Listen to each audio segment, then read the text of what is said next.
বাংলায় বলা হয় কর্তা, কহিলেন ক্রিয়াপদ। এবার দেখো বাকি যেটা পাচ্ছি, এটা কি পাচ্ছি না, এটা পাচ্ছি একটা ইনভার্টেড কমার মধ্যে, ঈশ্বর আপনাদের মঙ্গল করুন। এবার এটাকে যদি আমরা ভাঙি তাহলে কি পাবো না, প্রথমে পাচ্ছি কর্তা, তারপরে আপনাদের কর্ম বা পরিপূরক, তারপরে পাচ্ছি মঙ্গল করুন মানে ক্রিয়াপদ।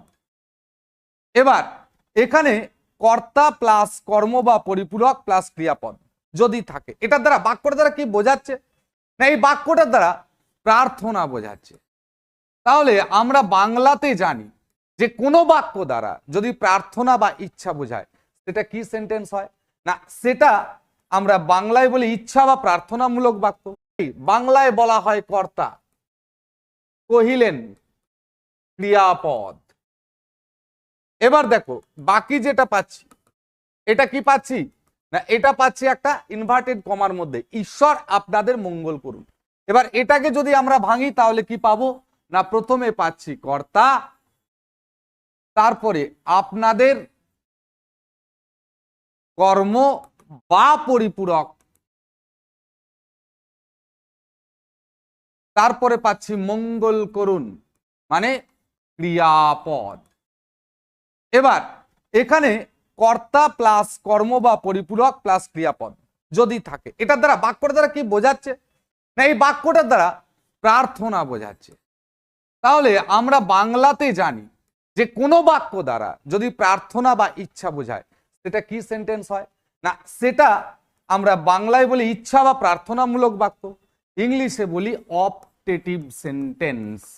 অপটেটিভ সেন্টেন্স মাথায় রাখবে এটা, অপটেটিভ সেন্টেন্স।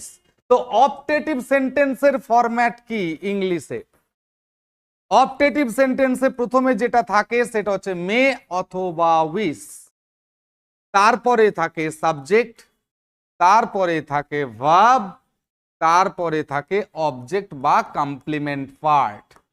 আবারও বলছি, অপটেটিভ সেন্টেন্স মানে প্রথমে থাকবে মে অথবা উইশ, তারপরে থাকবে সাবজেক্ট, তারপরে থাকবে ভার্ব, তারপরে থাকবে অবজেক্ট অথবা কমপ্লিমেন্ট।